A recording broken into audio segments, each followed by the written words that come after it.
Hello everybody, welcome back to High Ground. My name is Tanner, and today recapping the final week of NAL. 3 play days to talk about here, the Super Week.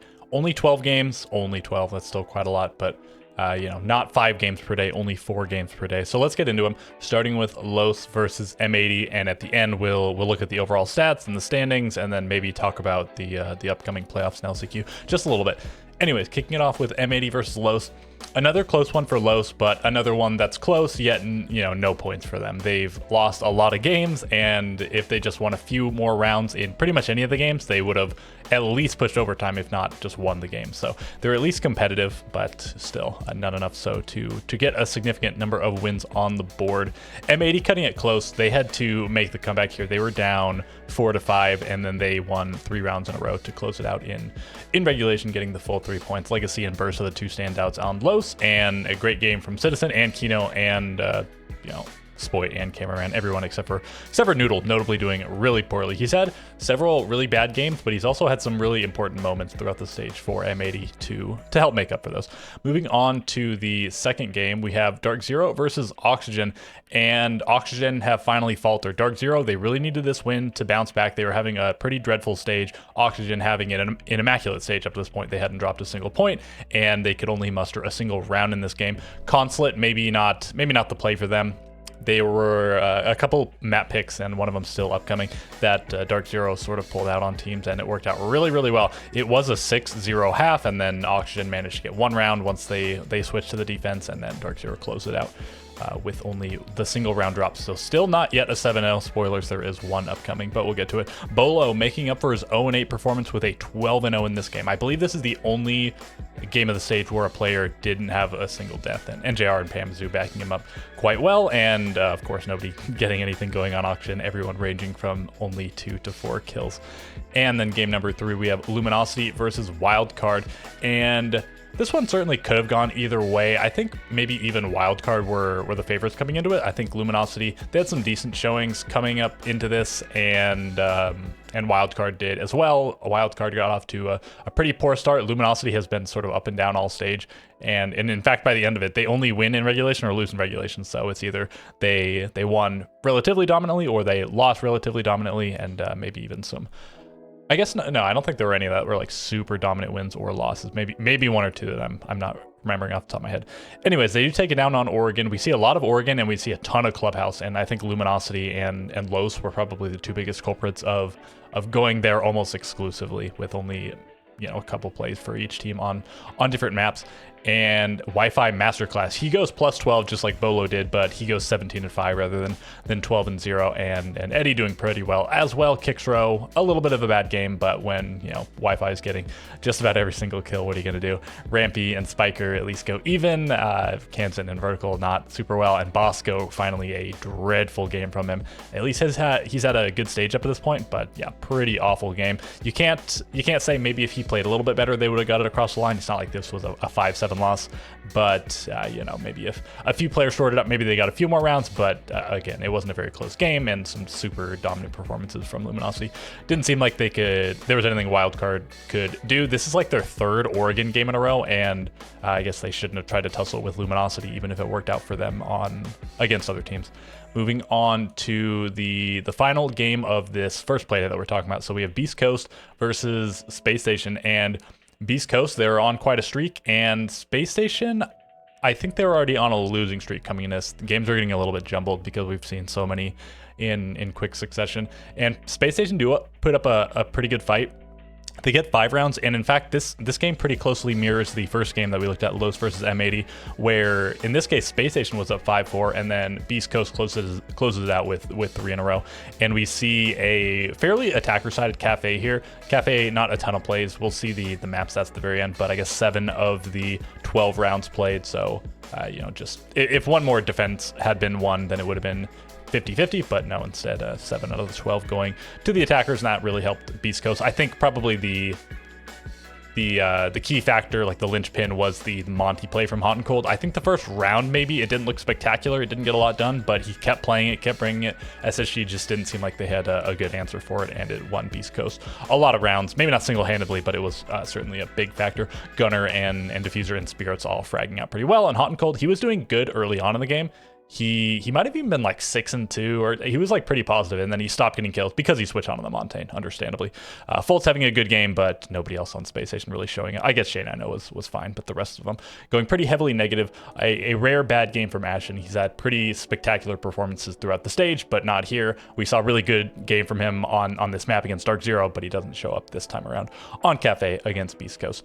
And moving on to, I think this is Playday 8, so the first game of this day that we're talking about, the 5th game overall for the week, Sonics versus Wildcard. And this kind of felt like the final nail in the coffin for Sonics.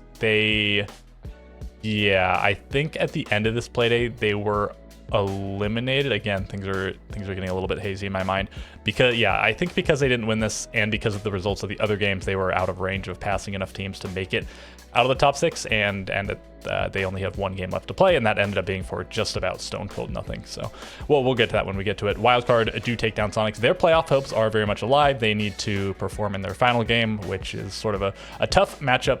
It's up against Dark Zero, and had this happened early in the stage, you might not have thought this because Dark Zero were really bad, but they ended up looking really scary against Oxygen. So Wildcard still rough waters ahead of them potentially, and nobody doing, especially while on Sonics. I guess Brexen and Geo looking reasonable, Merc really struggling, but Vertical, Bosco, Spiker, Kansan, everybody except for Rampy having a pretty solid game over on Wildcard. And then we have Beast Coast versus M80, another 7-1. So Beast Coast looking really strong. The other 7-1 that we just saw it wasn't Beast Coast, right? It was Dark Zero taking down Oxygen. And this was a really similar game in that, well, no, okay, I'm thinking of a different game. There's another game that was a 6-0 start, and then it was almost a 7-0. I think maybe that was in the previous recap. So I mean, Oxygen get the 1 round, and M80, get the 1 round, and they sort of barely get it. It's off the back of a Noodle hero play. He gets his big 3K. He sort of finds his way into the middle of sight, and that allows them to clean up the round. Kino does get the plant down right as somebody was in closet. They were defending basement, of course. And I want to say maybe it was Diffuser. He was Warden, and he was just about to kill the planter, but Noodle bursts out of nowhere and kills him and gets 3 kills total and basically wins that round. Not quite single-handedly, but basically he does. And otherwise, that would have been a 7-0. So great showing from Beast Coast. Diffuser, really popping off. Another 13-4. We've seen this scoreline from a few players this stage. One of them was Diaz. I want to say there was maybe even like one more, but also a great game from Gunner. And the only one having a bad kills scoreline, I guess, Hot and Cold, and a nearly flawless entry scoreline. They went 7-1 on rounds. They also went 7-1 on entry overall. Great stuff. Every player on M80 going negative, which, I mean, you can't expect too much from the numbers if you're losing 1-7.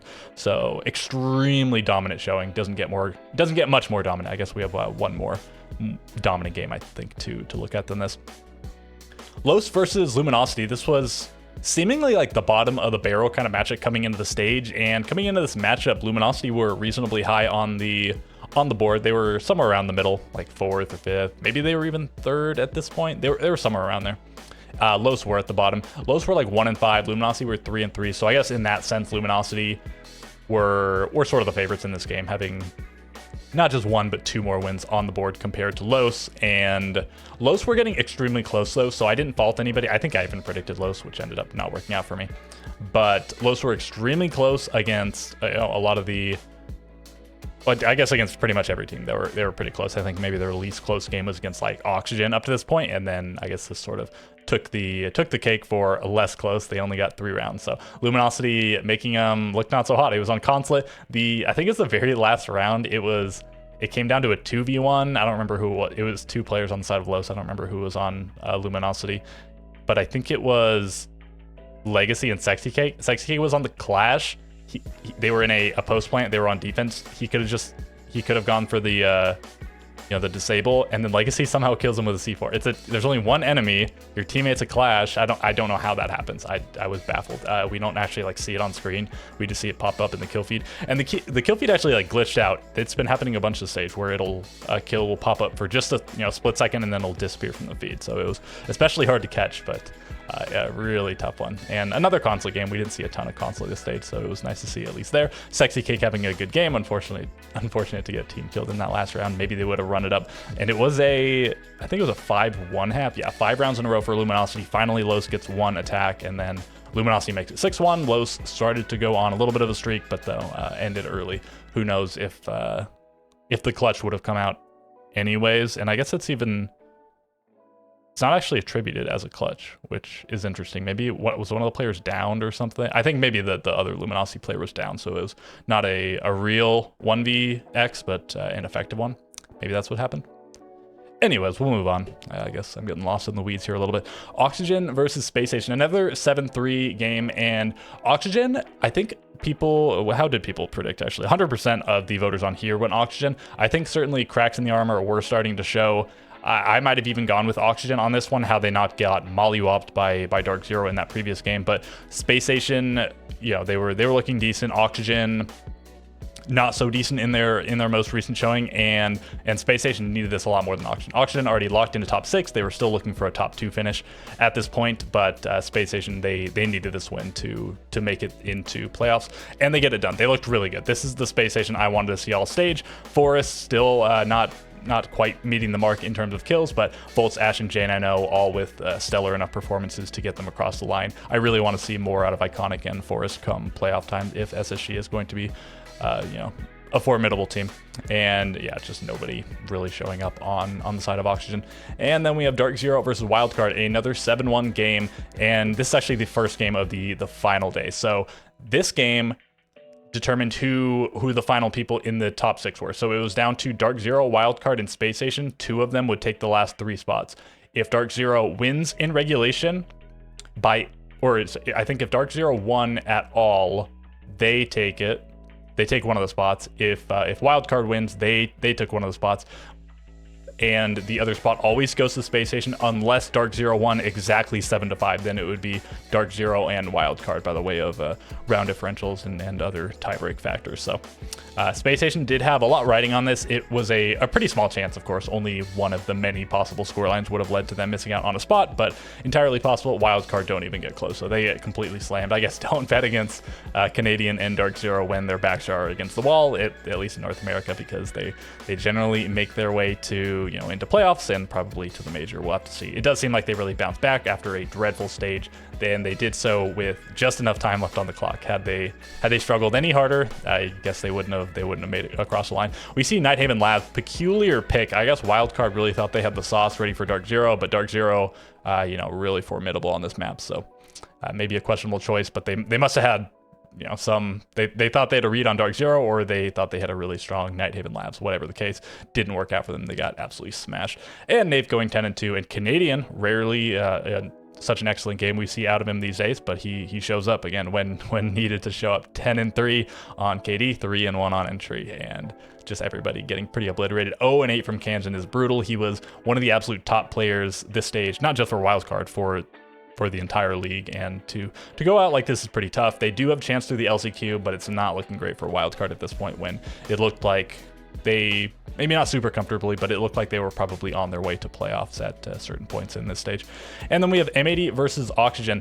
This game would largely decide the top 2 placements. The Beast Coast game, which is upcoming, would sort of maybe throw a wrench in things a little bit. So if M80 wins, if either of these teams won in regulation, they would take the #1 spot in the league. If Oxygen won at all, so in regulation or overtime, they would have claimed the top spot. And so that just leaves M80 winning in overtime. That opens the opportunity for Beast Coast to pass both of them, and this is actually exactly what happened. So had things been slightly different, Beast Coast, they still would have made it in the top 2 because of the results of their game, but they wouldn't have been able to snatch up that top spot, which is what actually ends up happening. So 15-round game. This is probably one of the best games we've seen this stage. I guess there could have been, for storyline purposes, a little bit more on the line, like if these 2 teams were fighting for a major spot or something. Like this was actually a major qualification game, but it was still to see who gets that bye in a sense.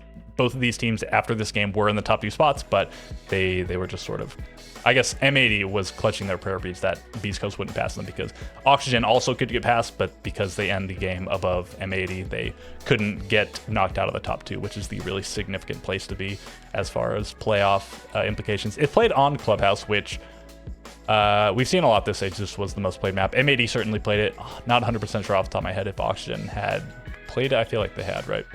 Maybe not. Couldn't say for certain. But anyways, really exciting one. Oxygen get around, M80 get 3 in a row, but then 2 more for Oxygen, so 3-3-1/2. That's certainly where you want to be as the attackers. I think maybe you're aiming for more like a 4-2 as the defenders, but either way, I think 3-3 is salvageable. However you look at it, Oxygen, M80, Oxygen, Oxygen, M80, M80. So, or that's the overtime. Yeah. Hang on. Oxygen Oxygen ties it up. M80, Oxygen, M80, Oxygen, Oxygen, M80. So Oxygen is the one that takes the match point advantage first. They secure a point, they're up 6-5. If they win the next round, they take all 3 points, but M80 gets it, and M80 gets a round, and then Oxygen, and then M80. So really back and forth game. A couple of like small streaks, I guess the biggest streak being like 3 rounds in a row. But M80 put it away, and 19 kills coming off of Spoit. Nobody else on his team going, or I guess, sorry, Kino did go positive on kills. But yeah, Spoit going 19-11, 5-2 on entry. Great stuff from him, and Oxygen actually got smoked on the entry. They went -7 overall, which is actually crazy. Diaz, the real star player for them in this game. No entry engagements on him though. And then we have Beast Coast versus Los. Los were in complete last place. I don't think they were able to beat any team even on tie breaks, right? I don't think they could have passed Sonics. I guess we'll see it at the very end. Maybe they could have tied Sonics. I don't remember off the top of my head how many points they end on, but it doesn't matter. They don't get a single round. We see the final, in the penultimate game, not the very final game, but the second to last game, we see the first 7-0 of the stage. And yeah, it was a great string of 3 games for the final days. Dark Zero versus Wildcard, M80 versus Oxygen, and then this game. And then, unfortunately, because of how things went, Luminosity versus Sonics was just for straight up nothing. It couldn't even change the playoff matches. Luminosity could have, I think, gone up 1 spot, but because of the way playoffs are structured, they would have still been playing against the same team in the first round of playoffs. But anyways, Los have to tuck their tail between their legs and regroup for the LCQ, because they were, as I've mentioned a lot this stage, running it really close in pretty much every game, but their last 2 they looked pretty abysmal, only getting 3 rounds in 2 games, and no rounds in this game. They play on Chalet, and Beast Coast actually played a lot of maps. To be fair, they played, I think, 7 maps in 8 matches, so only 1 map, and I think it was actually Chalet, they played twice. I suppose they lost 3 of them because their first 3 games were losses, so they proved that they are willing to play a lot of the maps, which hopefully will bode well for them in best of 3s. Again, we haven't seen them win some of them, but still the willingness to play them even in best of 1 should be good in theory, but it does open the the possibility for teams to see them having played on every map. So unless they cook up some new strats, maybe that'll be distressing. We'll have to see come playoff time. Diffuser goes 10-4. Gaveni goes 6-1. I mean, everybody, just look at all the green on this team. Look at all the red on this team. Just not much more to say about it. Insane KPRs, insane costs, insane survival rates. 0% survival rate across the board on lows. Same, what do you expect? They got 7-0. Nobody saving KD. Furious got into at least a lot of entry engagements, even if he didn't do well. So at least he was fighting the good fight. And let's look at the stats now. Or no, sorry, I forgot. We do have Luminosity versus Sonics. I was talking about it, and it was so insignificant. I didn't even consider it. Another Clubhouse game, 7-5 for Sonics. They get to at least end the stage on a win, but it doesn't matter. It doesn't put them in the top 6 by any means. Luminosity, again, they could have gotten this win, which also wouldn't have done anything for them, but it's always nice to end on a win, even if it doesn't mean anything. And still a close game. I mean, it goes 7-5, I guess. It's 3-3-1/2, and then Luminosity takes the lead, but then Sonics with 2 rounds, they take the lead, back to a 5-5. Sonics take the last 2 to close it out 7-5. And nobody really showing up very well except for Kixro on Luminosity. And Rexen popping off here, not something you expect to see these days with Rexen on the operator she's been playing, but at least I guess given the opportunity to pop off here. Geo was actually on the Thermite. It seemed like maybe towards the end here they were reconsidering their roles, and I guess it looks like maybe they're reconsidering their roster going forward. We'll have to see what they land on, but it sounds like there could be some changes on Sonics come LCQ time, which is in, I don't know, like 2 weeks or something. Okay, those are the matches. Now let's look at the stats. So Spoit takes that top spot. Ashen fell off. I guess Kanzan fell way off. And who else was up here before? Newers also fell off. Yeah, all of them having some pretty brutal showings toward the end there. And Nafe, just a solid performance all stage, helping his team out, whether they were winning or losing. Diffuser and Spirits climb into those last 2 spots. Good for them. KD, Spoit and Ashen, head and shoulders above everyone else. Entry, Pambazu didn't have a phenomenal stage, but he was at least the most positive player in terms of entry.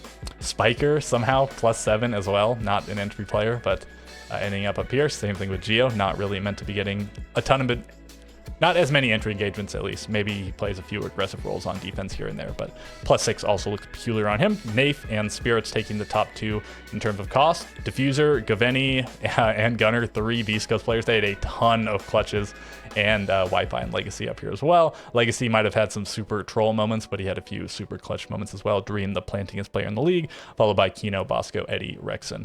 And let's just group by teams, because I always like to see this. So I guess nobody, at the end of the day, a super standout. Wi-Fi had some great games, but he also had some bad games to really even him out. Silent, I guess the worst player on the team, which is surprising because it looked like it was going to be Eddie for a while, but he really bounced back towards the end.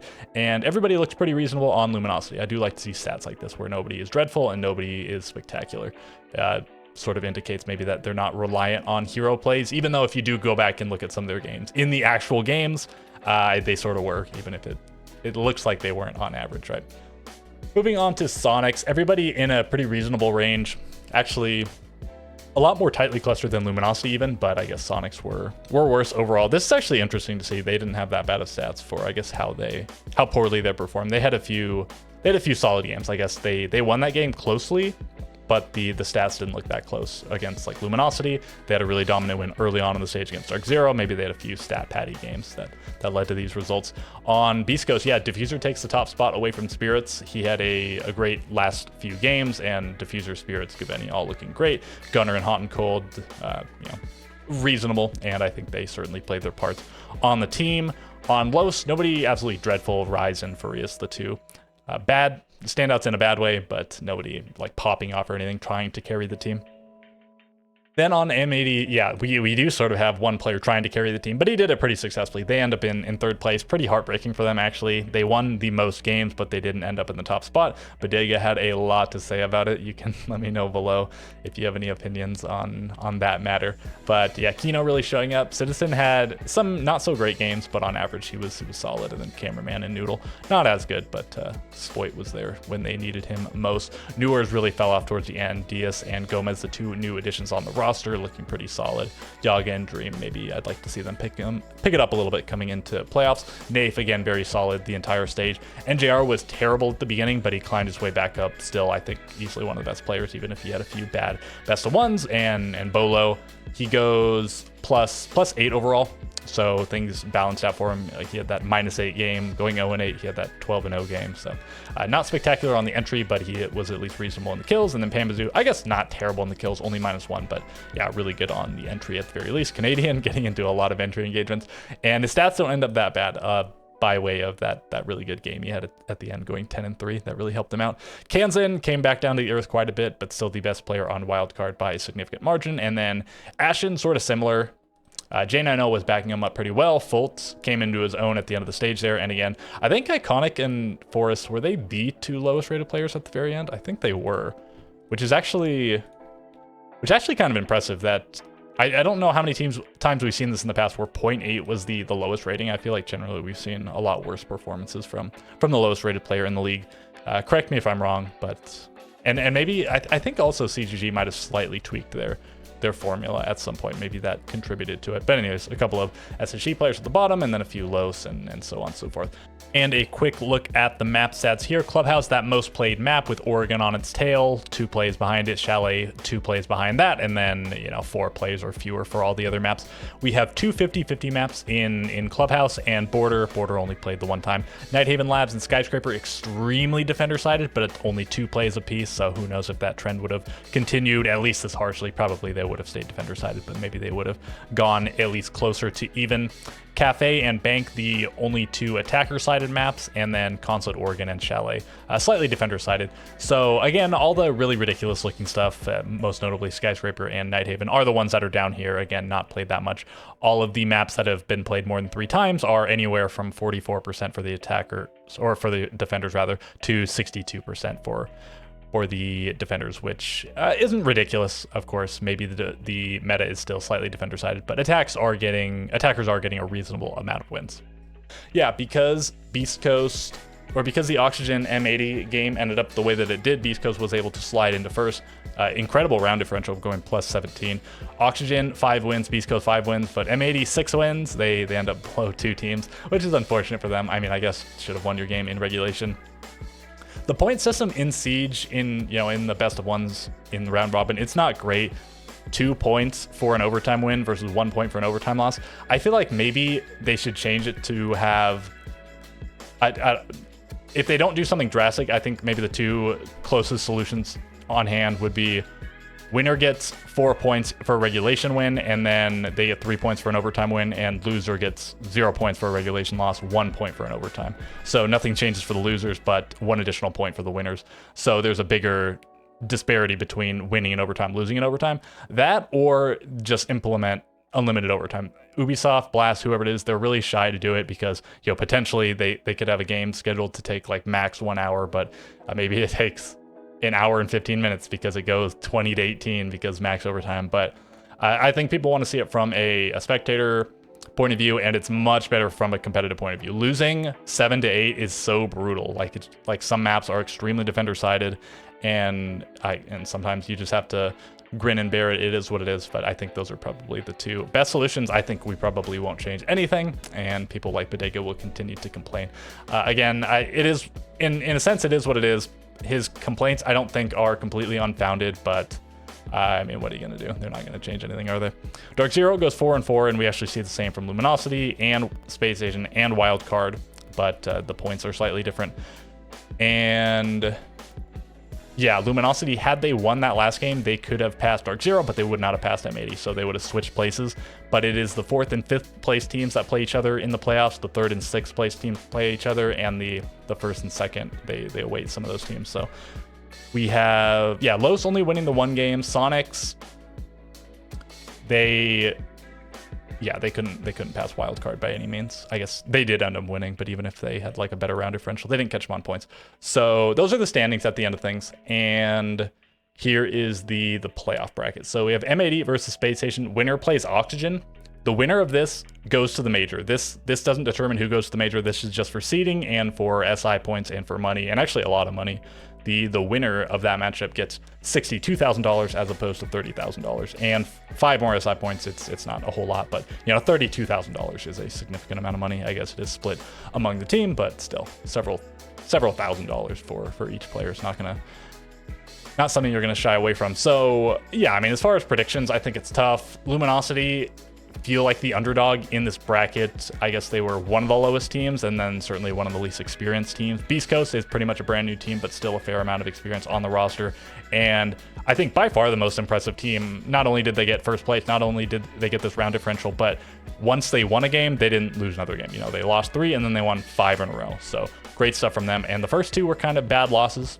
And then the next one, they just narrowly lost, Wildcard round 15, and then 5 like decisive games in a row. So great stuff from them. I do question if they'll be able to keep it up in playoffs, but again, at least the map pool consideration, I think they've proven that they are able to play those maps. Maybe they gave up too much information by playing all those maps, but just playing a few best of ones, I'm sure they can cook up a few new strats. I don't know if people will get the read on them just from 1 play each.